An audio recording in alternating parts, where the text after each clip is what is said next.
ગતિના નિયમો લેક્ચર્સની પાઠમાં આજે ત્રીજું લેક્ચર આપણે લઈએ. ગયા લેક્ચર્સની અંદર આપણે ન્યૂટનની ગતિના પ્રથમ અને બીજા નિયમની ચર્ચા કરી હતી. આજે આપણે જોઈએ બળનો આઘાત કોને કહેવાય. મિત્રો, લાસ્ટ લેક્ચરની અંદર આપણે ન્યૂટનની ગતિનો બીજો નિયમ રજૂ કર્યો હતો. આ બીજા નિયમનું સૂત્ર આપણે આ પ્રમાણે લખેલું છે. ન્યૂટનની ગતિનો બીજો નિયમ.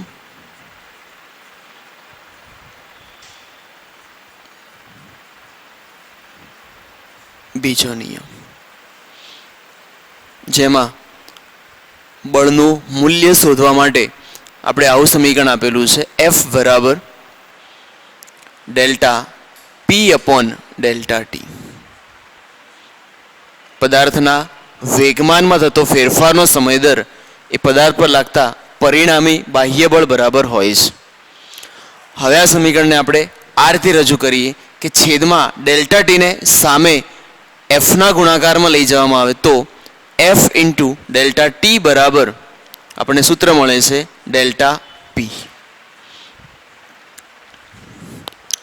મિત્રો, સમીકરણની અંદર એક નંબર આપી, સમીકરણ નંબર 1, અને આ સમીકરણમાં આ જે સ્ટેપ મળે છે એને આપણે બળના આઘાત તરીકે ઓળખીશું. તો બળનો આઘાત એટલે શું? તો એફ ઇન્ટુ ડેલ્ટા ટી એટલે કે બળ અને સમયનો ગુણાકાર. સમીકરણમાં ડેલ્ટા ટી એ સમયગાળો છે, પરંતુ જો ડેલ્ટા ટી સમયગાળો શૂન્યવત લેવામાં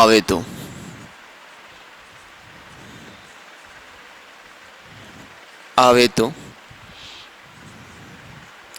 ઉપરોક્ત સમીકરણને આપણે આ પ્રમાણે લખી શકીએ, એફ ડેલ્ટા ટીના જગ્યાએ ડીટી બરાબર ડીપી. તો અહીંયા આપણને એક સૂત્ર મળે છે, નંબર આપીએ સમીકરણ નંબર 2. તો મિત્રો, આ સમીકરણની અંદર આ જે સ્ટેપ આપણને મળે છે એ સ્ટેપને બળનો આઘાત કહે છે. આ સ્ટેપને બળનો આઘાત કહે છે. તો મિત્રો, બળનો આઘાત એ બે ભૌતિક રાશિનો ગુણાકાર છે, એફ અને ડીટી. એફ એટલે બળ, ડીટી એટલે સમયગાળો. આ પરથી જો બળના આઘાતની વ્યાખ્યા લખવામાં આવે તો આ વ્યાખ્યાને આપણે આ પ્રમાણે લખી શકીએ. બળનો આઘાત એની વ્યાખ્યા સૌપ્રથમ એફ એટલે શું? તો એફ એટલે પદાર્થ પર લાગતું બળ. એફ એટલે પદાર્થ પર લાગતું બળ અને ડીટી એટલે સમયગાળો. પરંતુ આ સમય માટે એમ કહ્યું છે કે બળ લાગતું હોય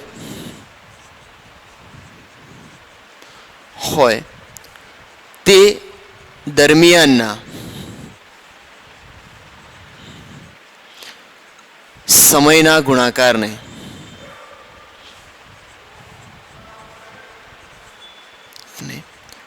બળનો આઘાત કહે છે.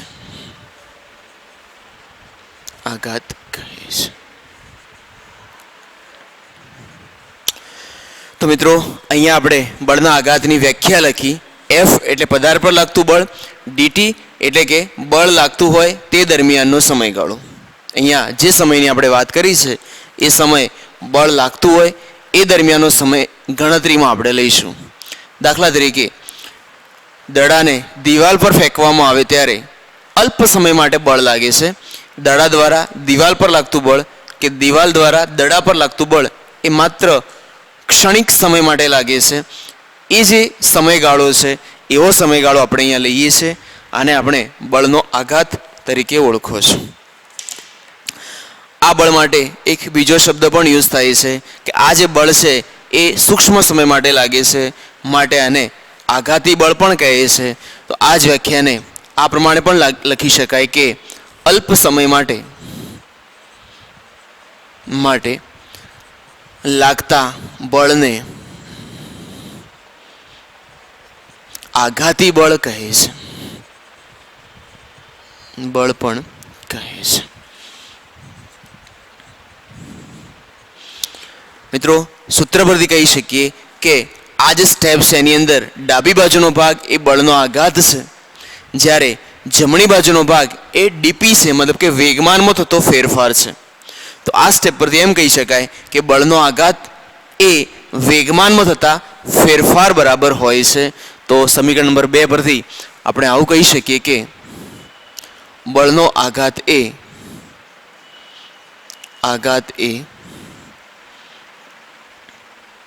વેગમાનમાં થતા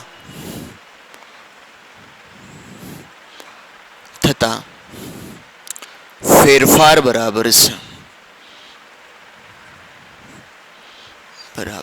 હોય છે.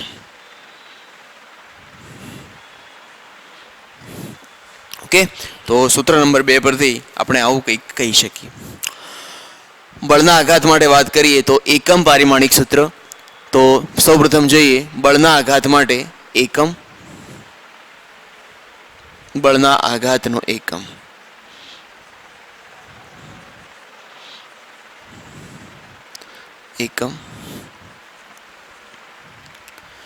એકમની અંદર આપણે સૌપ્રથમ મિત્રો એમકેએસ એકમની વાત કરીએ. સૂત્ર અનુસાર અહીંયા આપણે આવું લખેલું છે F × dt. તો મિત્રો એફનો એકમ આપણે સૌ જાણીએ છીએ બળનો એકમ ન્યૂટન થશે. તો અહીંયા લખાય ન્યૂટન અને બાજુમાં dt એ સમય દર્શાવે છે, તો ન્યૂટન × સેકન્ડ આ એનો એકમ બની શકે. જો એમકેએસ પ્રમાણે લખવા જઈએ તો અથવા F × dt આ સૂત્ર અનુસાર આપણે આ રીતે પણ બનાવી શકીએ કે એફનો એકમ તો F બરાબર ma અને dt લખી શકાય. હવે જો એનો એકમ બનાવીએ તો mનો એકમ કિલોગ્રામ, એનો એકમ મીટર પ્રતિ સેકન્ડ સ્ક્વેર અને dt એ સમય છે માટે સેકન્ડ. અહીંયાથી એક સેકન્ડને કેન્સલ કરો તો એકમ મળે છે કિલોગ્રામ, મીટર, સેકન્ડ ઇન્વર્સ. મિત્રો આ વેગમાનનો પણ એકમ છે, તો બળના આઘાતનો એકમ અને વેગમાનનો એકમ સેમ મળે છે. CGS પદ્ધતિની વાત કરીએ તો ન્યૂટનની જગ્યાએ ડાઇન લખી શકાય છે, ડાઇન × સેકન્ડ, અથવા આ જ એકમને ગ્રામ, સેમી, સેકન્ડ ઇન્વર્સ આપણે લખી શકો છો. પારિમાણિક સૂત્ર વિચારીએ. પારિમાણિક સૂત્ર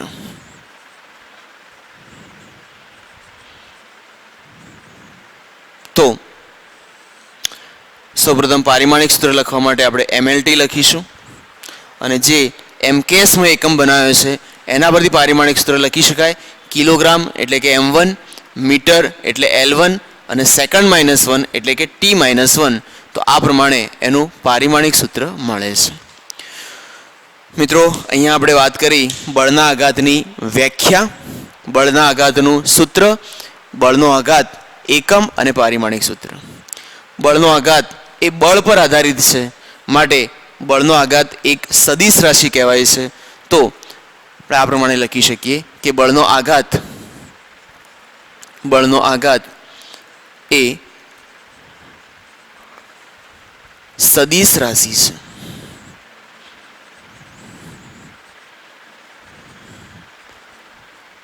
અને સદિશ રાશિ હોય તો એને દિશા હોય છે, માટે તેની દિશા. મિત્રો બળના આઘાત માટે આપણે આવું સમીકરણ લખેલું છે F dt અને આ સૂત્ર અનુસાર dt ને દિશા હોતી નથી, એ અદિશ રાશિ છે અને બળ એ સદિશ રાશિ છે. તો બળનો આઘાત એ બળ પર આધારિત છે, તો લખી શકાય કે તેની દિશા બળની દિશામાં હોય છે. બળની દિશામાં હોય છે. આ જ આન્સરને બીજી રીતે લખો તો આ રીતે પણ લખી શકાય કે બળનો આઘાત એ વેગમાનમાં થતા ફેરફાર બરાબર છે. તો બળના આઘાતની દિશા એ વેગમાનમાં થતા ફેરફારની દિશામાં પણ હોઈ શકે. તો આ જ પ્રશ્નને બીજી રીતે લખો તો આ રીતે લખી શકાય કે વેગમાનમાં થતા ફેરફારની દિશામાં હોય છે. દિશામાં. ઓકે, તો એને બળની દિશામાં અથવા વેગમાનમાં થતા ફેરફારની દિશામાં હોય છે એ પ્રમાણે પણ લખી શકાય છે. મિત્રો હવે આપણે વાત કરીએ કે બળના આઘાતની કેલ્ક્યુલેશન કેવી રીતે કરી શકાય. કારણ કે અહીંયા આપણે એવું કહ્યું છે કે આ જે બળ છે એ અલ્પ સમય માટે લાગે છે. દડાને દિવાલ તરફ ફેંકવામાં આવે તો અલ્પ સમય માટે બળ લાગે એ બળ એને બળનો આઘાત કહે છે. તો બળના આઘાતની ગણતરી કેવી રીતે કરી શકાય એના માટે આપણે એક ઉદાહરણ સમજીએ. દાખલા તરીકે ઉદાહરણ આ રીતે લઈએ. ધારો કે અહીંયા એક દિવાલ છે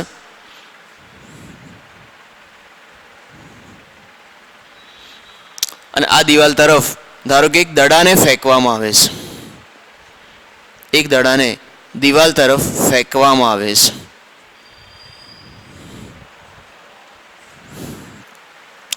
દડાને જ્યારે દિવાલ તરફ ફેંકવામાં આવે ત્યારે દડાના વેગને આપણે v1 v તરીકે દર્શાવીએ કે દડાને v વેગથી ફેંકવામાં આવે છે અને આ દડાનું દળ ધારો કે m છે. હવે જ્યારે દડો દિવાલને અથડાય છે ત્યારે દડા પર અલ્પ સમય માટે બળ લાગે છે. આ બળ દડા દ્વારા દિવાલ પર કે દિવાલ દ્વારા દડા પર લાગશે અને ત્યાંથી દડો અથડાઈને પાછો વળે છે. આ દડાને અહીંયા આપણે બતાવીએ કે અથડાયા પછી દડાનો વેગ છે અને અથડાયા પછી ધારો કે દડાનો વેગ બદલાય છે. આ વેગને આપણે v' તરીકે બતાવીએ. મિત્રો હવે ધારો કે આ ઉદાહરણની અંદર અલ્પ સમય માટે લાગતું બળ એટલે કે બળનો આઘાત આપણે ગણવો છે. તો બળનો આઘાત શોધવા માટે આપણે આવું એક સમીકરણ અહીંયા બનાવ્યું છે કે બળનો આઘાત બરાબર F બરાબર F ઇન્ટુ dt બરાબર ડેલ્ટા P અથવા dP. મિત્રો પહેલા સૂત્ર પરથી કેલ્ક્યુલેશન ધારો કે આપણે કરીએ તો F અને dt આ બંને રાશિ શોધવી મુશ્કેલ છે. કેમ કે દડા દ્વારા દિવાલ પર જે બળ લાગે છે એ બળ કેટલું લાગે છે એની કેલ્ક્યુલેશન આપણે કરી શકતા નથી. તેમજ સમયગાળો બહુ જ સૂક્ષ્મ હોય છે. દડો દિવાલને અથડાય એટલે જે સમયગાળો છે શૂન્યવત જેવો છે એ પણ આપણે કાઉન્ટ કરી શકતા નથી. તો આ સૂત્ર મૂકીને દાખલો ગણી શકાતો નથી. તો દડા પર લાગતો બળનો આઘાત શોધવા માટે આપણે ડેલ્ટા P પ્રમાણે કેલ્ક્યુલેશન કરીએ. ડેલ્ટા P એટલે વેગમાનમાં થતો ફેરફાર. તો સૌપ્રથમ ડેલ્ટા P શોધવા માટે આપણે આવું એક સ્ટેપ મૂકીએ કે દડાનું પ્રારંભિક વેગમાન બરાબર દડાનું પ્રારંભિક વેગમાન જેને આપણે P1 તરીકે બતાવીએ. P1 બરાબર મિત્રો દડાનો વેગ m છે, દડાનો વેગ v છે અને દળ m છે માટે mv પ્રારંભિક વેગમાન થશે mv.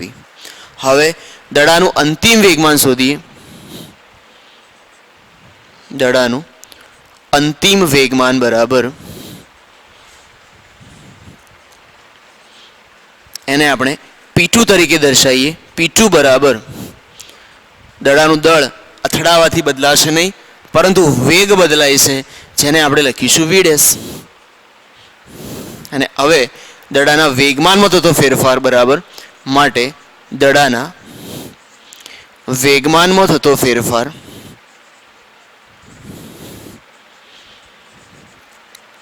બરાબર ડેલ્ટા P વડે દર્શાવીએ. ડેલ્ટા P બરાબર સૂત્ર મળે છે P2 minus P1 minus P1. હવે બળનો આઘાત આપણે આ રીતે શોધી શકીએ કે માટે બળનો આઘાત બરાબર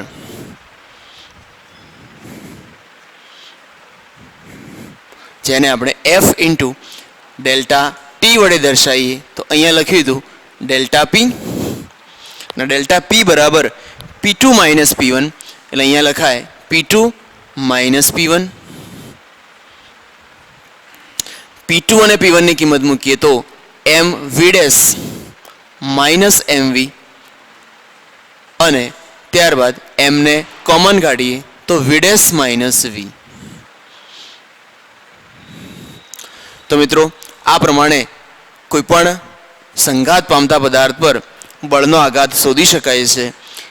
અથડામણ સૂક્ષ્મ સમય માટે છે તો એવા સંજોગોમાં બળ કે સમયગાળો ગણવો મુશ્કેલ છે, પરંતુ વેગમાનનો ફેરફાર આ પ્રમાણે શોધી અને બળના આઘાતની ગણતરી કરી શકાય છે.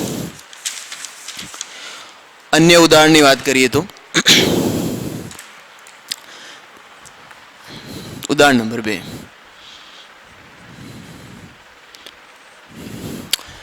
જ્યારે કોઈ બોલર દડાને ફેંકે છે ત્યારે એ દડો બેટને અથડાય છે અને ત્યારબાદ બેટ દ્વારા દડા પર અલ્પ સમય માટે બળ લાગે છે. આ અલ્પ સમય માટે લાગતા બળને પણ બળનો આઘાત કહે છે. જો આ ઉદાહરણને સમજીએ તો ફરીથી આ જ પ્રમાણે સમજી શકાય કે ધારો કે અહીંયા કોઈ ખેલાડી છે જેના હાથમાં બેટ છે, અહીંયા દર્શાવીએ. સામેથી કોઈ બોલર ધારો કે દડાને ફેંકે છે, જે દડો એના તરફ આવે છે અને ત્યારબાદ બેટ્સમેન દ્વારા દડાને ફટકારવામાં આવે છે ત્યારે દડો અહીંયાથી રિટર્ન જાય છે. અહીંયા પણ એક્ઝેક્ટલી આપણે એવું કહી શકીએ કે દડા પર અલ્પ સમય માટે બળ લાગે છે. હવે મિત્રો આપણે બળના આઘાતની ગણતરી કરીએ, પરંતુ આ કિસ્સામાં બળના આઘાતની ગણતરી ધારો કે આપણે આલેખ પરથી કરવા માંગીએ છીએ તો કેવી રીતે કરી શકાય? તો મિત્રો અહીંયા દડા પર બેટ દ્વારા બળ લાગે છે. બળ અને સમયનો જો આલેખ દોરવામાં આવે તો આ કિસ્સામાં બળ અને સમયનો ગ્રાફ દોરીએ.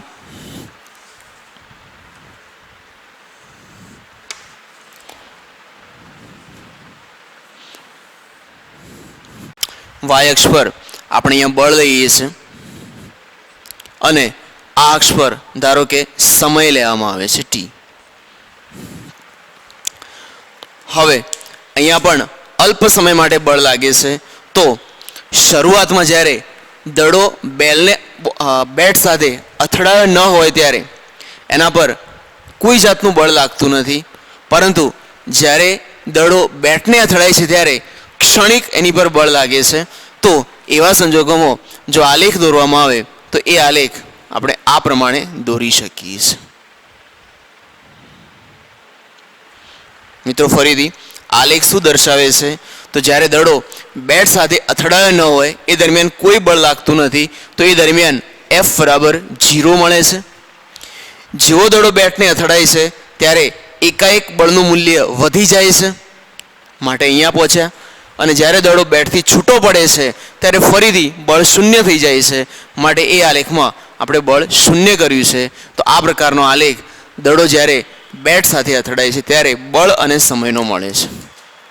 મિત્રો હવે બળનો આઘાત કેવી રીતે ગણી શકાય આવા કિસ્સાઓ માટે? તો પ્રકરણ 3 ની અંદર આપણે શીખ્યા હતા કે આલેખ ઉપરથી બે ભૌતિક રાશિ ગણી શકાય છે, કહેતા એનું ક્ષેત્રફળ અથવા એનો ઢાળ. તો મિત્રો આ જે આલેખ મળે છે એમાં પણ આપણે ક્ષેત્રફળ અને ઢાળની ગણતરી કરીએ. એના માટે એક સાદું ઉદાહરણ લઈએ તો આ પ્રમાણે સમજીએ કે ધારો કે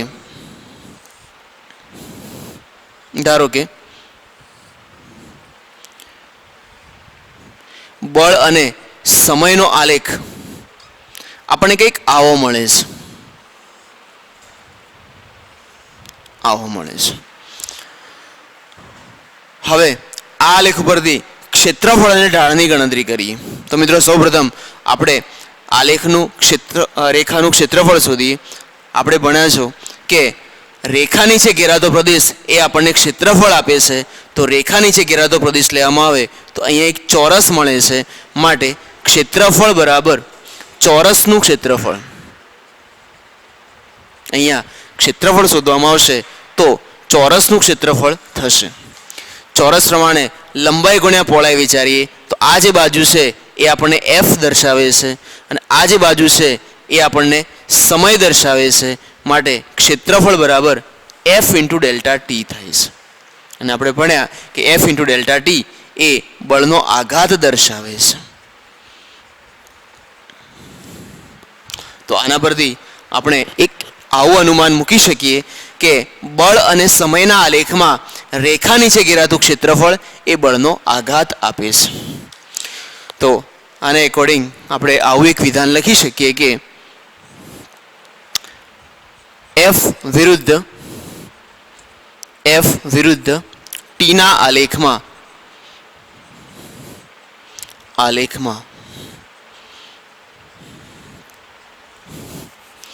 રેખા નીચે ઘેરાતા પ્રદેશનું ક્ષેત્રફળ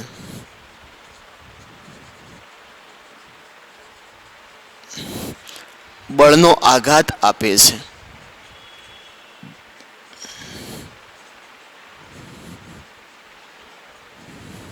ઓકે, તો મિત્રો આ બાબત પણ આપણે અહીંયા યાદ રાખીશું કે બળ અને સમયના આલેખમાં આલેખ નીચે ઘેરાતું પ્રદેશ એનું ક્ષેત્રફળ શોધવામાં આવે તો એ ક્ષેત્રફળ પરથી આપણે બળના આઘાતની કેલ્ક્યુલેશન કરી શકીએ છીએ.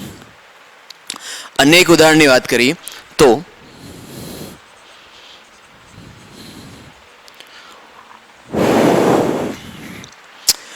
મિત્રો બંને ઉદાહરણની અંદર આપણે જોયું કે દડા પર દિવાલ દ્વારા બળ લાગે છે, અલ્પ સમય માટે લાગે છે અને બળ વધારે લાગે છે. અહીંયા પણ આપણે જોયું કે બેટ દ્વારા દડા પર બળ લાગે છે, અલ્પ સમય માટે લાગે છે અને બળનો આઘાત વધારે લાગે છે. પરંતુ આપણે એવા કોઈ કિસ્સાની વાત કરીએ કે જેમાં સમયગાળો વધારે હોય તો બળ પર શું ફરક પડે? તો આના માટે આપણે એક ઉદાહરણ મૂકી શકીએ છીએ કે જ્યારે દડાનો કેચ કરીએ છીએ ત્યારે દડાને કેચ કરતી વખતે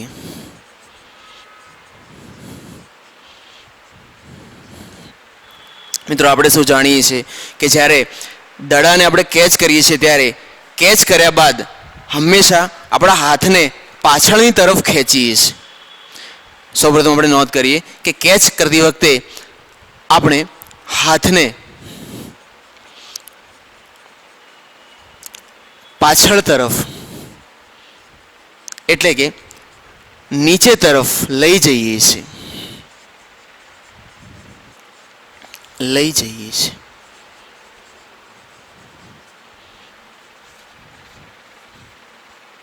કેમ? કેચ કર્યા બાદ પાછળ તરફનો મતલબ એવો કરીશું કે કેચ કર્યા બાદ દડાને આપણે આમ પાછળ તરફ લાવીએ છીએ અથવા નીચે તરફ લઈ જઈએ છીએ. શા માટે? તો આપણે એમ કહી શકીએ કે આવું કરવાથી વેગમાનમાં ફેરફાર થવા માટેનો સમયગાળો વધી જાય છે. જ્યારે આપણે કેચ કરીએ છીએ અને દડાને પાછળ તરફ લઈ જઈએ છીએ ત્યારે સમયગાળો વધે છે. સૂત્ર પ્રમાણે વિચારીએ તો આવું કહી શકાય કે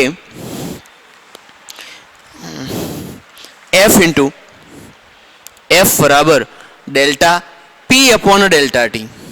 આ સૂત્ર અનુસાર એવું કહી શકાય કે હાથને પાછળ ખેંચવામાં આવે તો સમયગાળો વધે છે અને સમયગાળો વધે તો એવા સંજોગોમાં એના પર લાગતું બળ ઘટે છે અને બળ ઘટે છે આથી બળનો આઘાત પણ ઘટે છે. આથી આપણા હાથને ઈજા થતી નથી. તો અહીંયા સમયગાળો અલ્પ સમય માટે લાગે છે તો બળ વધારે ઉત્પન્ન થાય છે. અહીંયા હાથને પાછો લઈ જવામાં આવે તો સમયગાળો વધે છે માટે બળ ઘટે છે, બળનો આઘાત ઘટે છે તો આપણા હાથને ઈજા પહોંચતી નથી અને કેચ સરળતાથી કરી શકાય છે. ધારો કે આપણે એમ વિચારીએ કે કેચ કરતી વખતે આપણા હાથને સ્થિર રાખવામાં આવે તો અથવા હાથને દડા તરફ લઈ જવામાં આવે તો ઊંધું વિચારી શકીએ. એવા સમયની અંદર સમયગાળો ઓછો કરીએ છીએ અને બળ વધારે ઉત્પન્ન થાય છે તો કેચ કરી શકાતો નથી અથવા ઈજા થઈ શકે છે. તો મિત્રો આખો કોન્સેપ્ટ આપણે અહીંયા જે બતાવ્યો છે એ બળનો આઘાતની અહીંયા ચર્ચા કરી. સૂત્ર યાદ રાખીશું. આ સૂત્ર પરથી અથવા આ સ્ટેપ પરથી બળના આઘાતની કેલ્ક્યુલેશન કરી શકાય. બળનો આઘાત એ વેગમાનમાં થતા ફેરફાર બરાબર હોય છે. બળના આઘાતની વ્યાખ્યા બળ અને સમયના ગુણાકારને બળનો આઘાત કહે છે. એકમ અને પારિમાણિક સૂત્ર આપણે યાદ રાખીશું. બળનો આઘાત એ સદિશ રાશિ છે. દિશાની વાત કરીએ તો બળની દિશામાં અથવા વેગમાનમાં થતા ફેરફારની દિશામાં. બળના આઘાતની કેલ્ક્યુલેશન કરવા માટે અહીંયા થોડાક સ્ટેપ બતાવ્યા છે કે બળનો આઘાત શોધવા માટે બળ અને સમય પરથી શોધવાના બદલે વેગમાનના ફેરફાર પરથી પણ કેલ્ક્યુલેશન આ પ્રમાણે સૂત્ર મૂકીને કરી શકાય. ઉદાહરણની વાત કરીએ તો બળનો આઘાત આલેખ પરથી પણ કેલ્ક્યુલેટ કરી શકાય છે અને આલેખ પરથી શોધવા માટે બળ અને સમયના આલેખમાં ક્ષેત્રફળ એ આપણને બળનો આઘાત આપે છે. તો મિત્રો અહીંયા બળનો આઘાત એ ન્યૂટનની ગતિના બીજા નિયમ પરથી તારવેલો છે. એની સંપૂર્ણ રજૂઆત અહીંયા આપણે આ રીતે સમજાવીશ. મિત્રો ન્યૂટનની ગતિના પ્રથમ અને બીજા નિયમ ભણ્યા બાદ હવે આપણે ન્યૂટનની ગતિના ત્રીજા નિયમની ચર્ચા કરીએ. ત્રીજા નિયમની અંદર ન્યૂટને એવું કહેલું છે કે દરેક પદાર્થ બીજા પદાર્થ પર બળ લગાડે છે અને બીજો પદાર્થ એટલું જ બળ પહેલા પદાર્થ પર લગાડે છે. આ વાક્યને વિધાન સ્વરૂપે લખવામાં આવે તો આપણે આ પ્રમાણે લખી શકીએ કે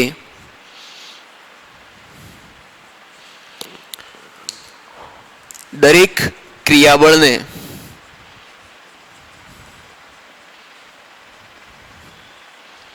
સમાન મૂલ્યનું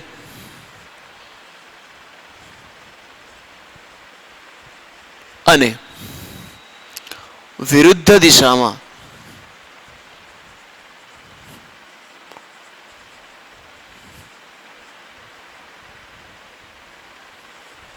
પ્રતિક્રિયાબળ હોય છે.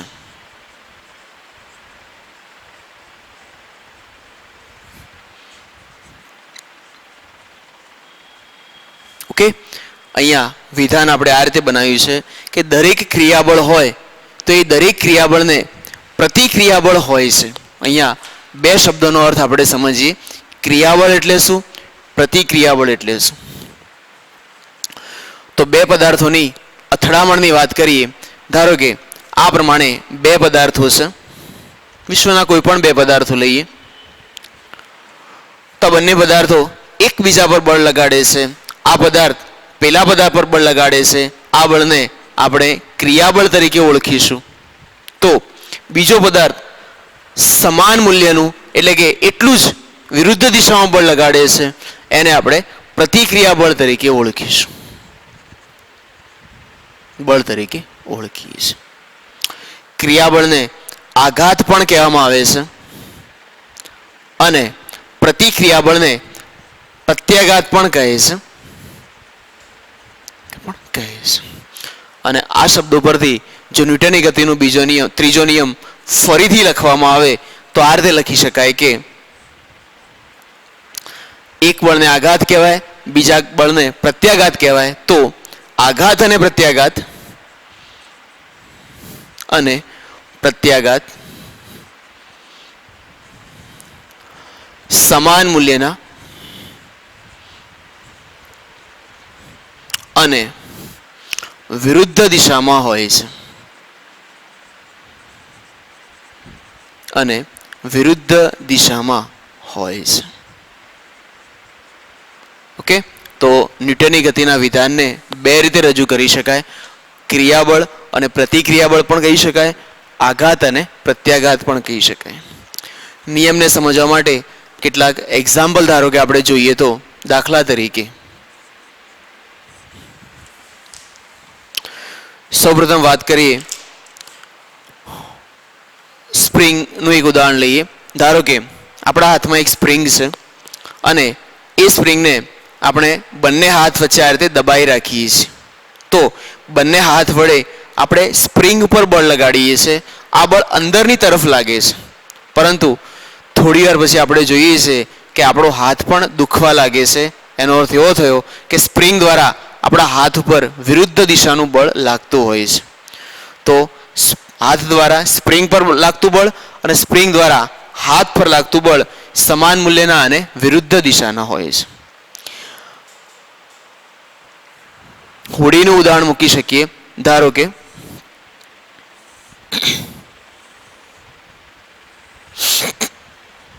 હોડીને આગળની દિશામાં ગતિ કરાવવા માટે આપણે સૌ જાણીએ છીએ કે હલેસા જે છે એ હલેસા પાછળની દિશામાં મારવામાં આવે છે.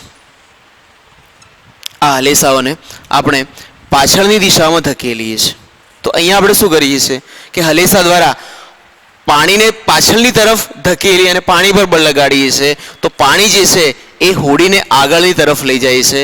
તો હલેસા દ્વારા પાણી પર લાગતું બળ અને પાણી દ્વારા હોડી પર લાગતું બળ સમાન મૂલ્ય અને વિરુદ્ધ દિશામાં હોય છે. જ્યારે આપણે ચાલીએ છીએ ત્યારે એક પગ વડે આપણા જમીનને પાછળ ધકેલીએ છીએ અને બીજો પગ આપણે આગળ મૂકતા હોઈએ છીએ. તો ચાલતી વખતે પણ બે બળો લાગતા હોય છે, સમાન મૂલ્યના અને વિરુદ્ધ દિશામાં. ઘોડાગાડીનું ઉદાહરણ મૂકીએ તો ઘોડાગાડી જ્યારે ચાલે છે ત્યારે ઘોડા દ્વારા ગાડી પર લાગતું બળ તેમજ ગાડી દ્વારા ઘોડા પર લાગતું બળ સમાન મૂલ્ય અને વિરુદ્ધ દિશામાં થાય છે અને ઘોડાગાડી ચલાવી શકાય છે. બંદૂકનું ઉદાહરણ મિત્રો વિચારીએ તો આ પ્રમાણે લઈ શકાય કે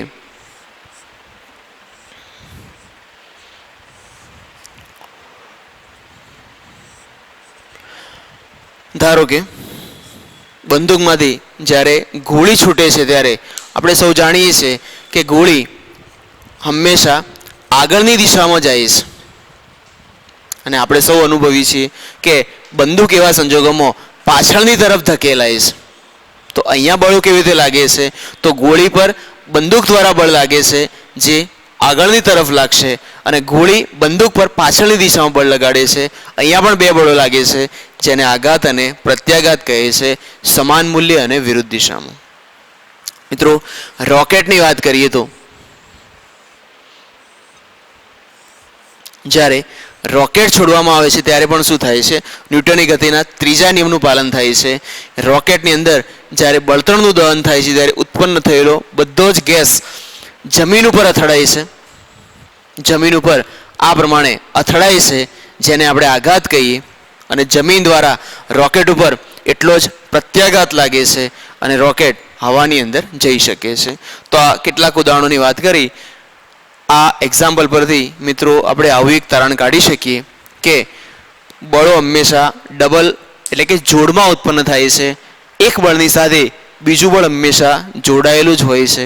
તો આપણે આવું વિધાન લખી શકીએ કે બળો હંમેશા જોડકામાં ઉદ્ભવે છે.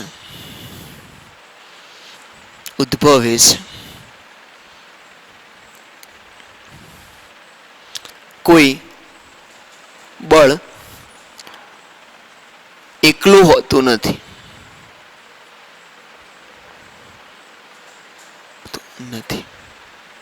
ઓકે, તો કુદરતની અંદર જ્યારે પણ બળ ઉત્પન્ન થાય છે ત્યારે એ હંમેશા જોડમાં ઉદ્ભવે છે. કોઈ બળ એકલું હોતું નથી એ આપણે ન્યૂટનની ગતિના ત્રીજા નિયમ પરથી કહી શકીએ છીએ. હવે વાત કરીએ કે ન્યૂટનની ગતિના જે ત્રીજો નિયમ છે એના વિધાનને સૂત્રની પરિભાષામાં કેવી રીતે લખી શકાય તો એ સમજવા માટે આપણે આવું એક ઉદાહરણ લઈએ. દાખલા તરીકે અહીંયા બે પદાર્થો છે A અને B. A અને B.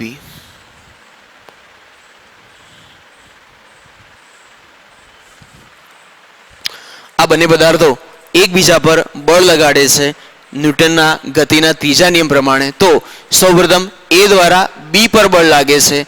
આ બળને આપણે આ દિશામાં દર્શાવીએ. અહીંયા લખીએ A વડે B પર લાગતું બળ.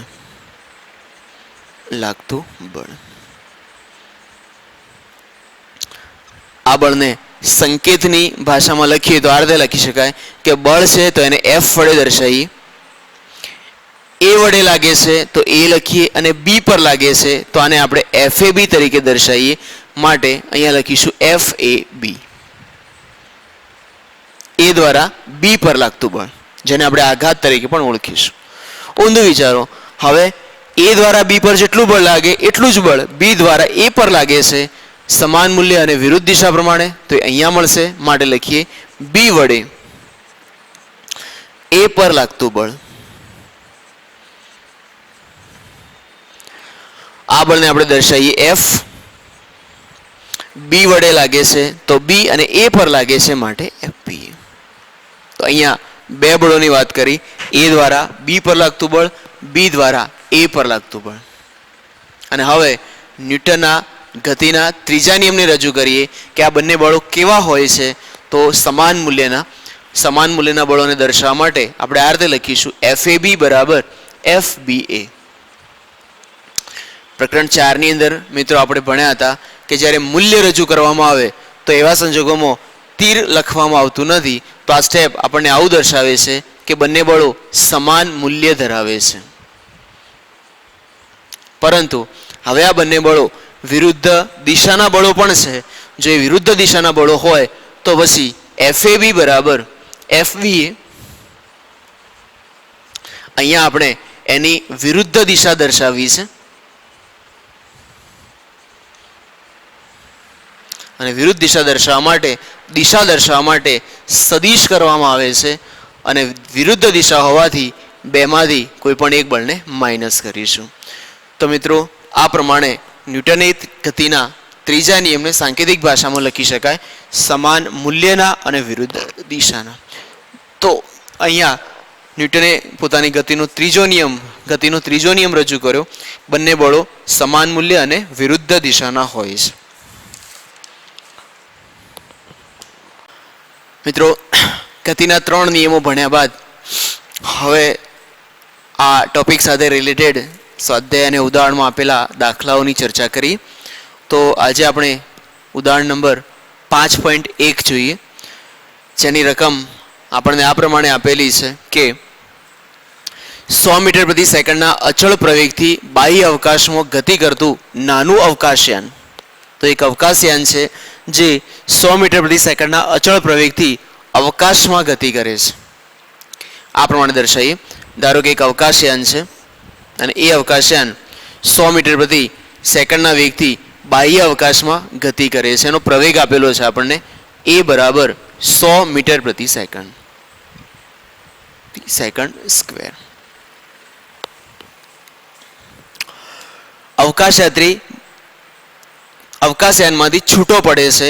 તો આ અવકાશયાનમાંથી એક અવકાશયાત્રી ધારો કે છૂટો પડે છે, મતલબ કે એમાંથી બહાર નીકળે છે. પ્રશ્ન આપણે એવી રીતે પૂછેલો છે કે અવકાશયાત્રી બહાર આવ્યાની ક્ષણે એનો પ્રવેગ કેટલો હશે. તો આ અવકાશયાત્રી જ્યારે એમાંથી બહાર આવે છે ત્યારે અવકાશયાત્રીનો પ્રવેગ શોધવાનો છે. મિત્રો એક્ઝામ્પલમાં અવકાશયાત્રીનો પ્રવેગ શોધો. પ્રવેગ શોધવા માટે એક શરત આપણને આવી આપેલી છે કે નજીકમાં ગુરુત્વ બળ લગાડતો કોઈ તારો નથી. તો આ જે અવકાશયાન ઉડે છે એની નજીકમાં કોઈ એવો તારો નથી કે જે ગુરુત્વાકર્ષી બળ લગાડી શકે. તો આ સેન્ટેન્સ પરથી જ આપણને પ્રશ્નનો આન્સર મળી જાય છે. પરંતુ આપણે આ રીતે લખીએ કે અવકાશયાનની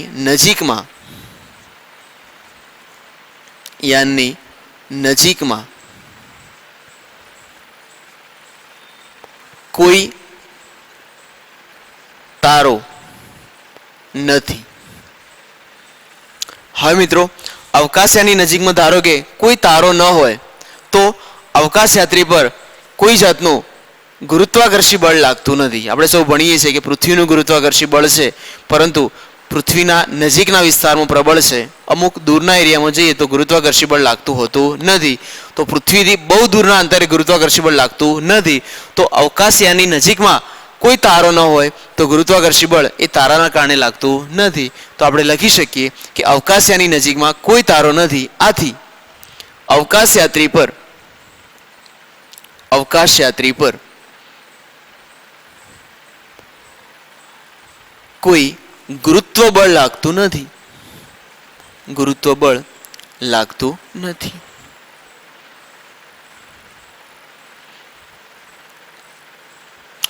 બીજા પોઈન્ટની વાત કરીએ. અવકાશયાત્રી અવકાશયાનમાંથી છૂટો પડે છે તો અવકાશયાત્રીની નજીકમાં અવકાશયાન છે.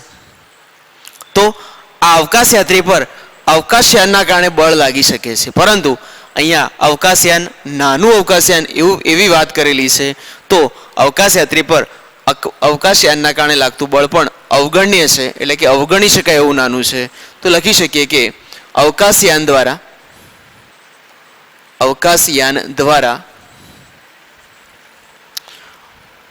અવગણ્ય ગુરુત્વાકર્ષણ બળ લાગે છે.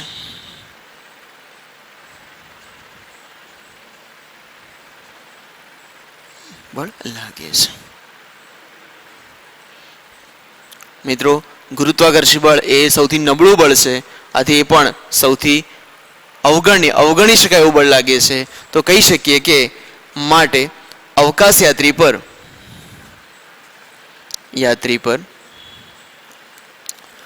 પરિણામી બળ શૂન્ય થાય છે. બળ શૂન્ય છે. સંકેતમાં લખીએ તો F બરાબર 0 થશે. F બરાબર ma મૂકીએ, ma બરાબર 0 થશે અને એને કરતાં બનાવીએ તો એ બરાબર 0 થશે. માટે લખી શકાય કે પ્રવેગ શૂન્ય છે. પ્રવેગ શૂન્ય મળે છે. આમ અવકાશયાત્રી પર પ્રવેગ શૂન્ય થાય છે.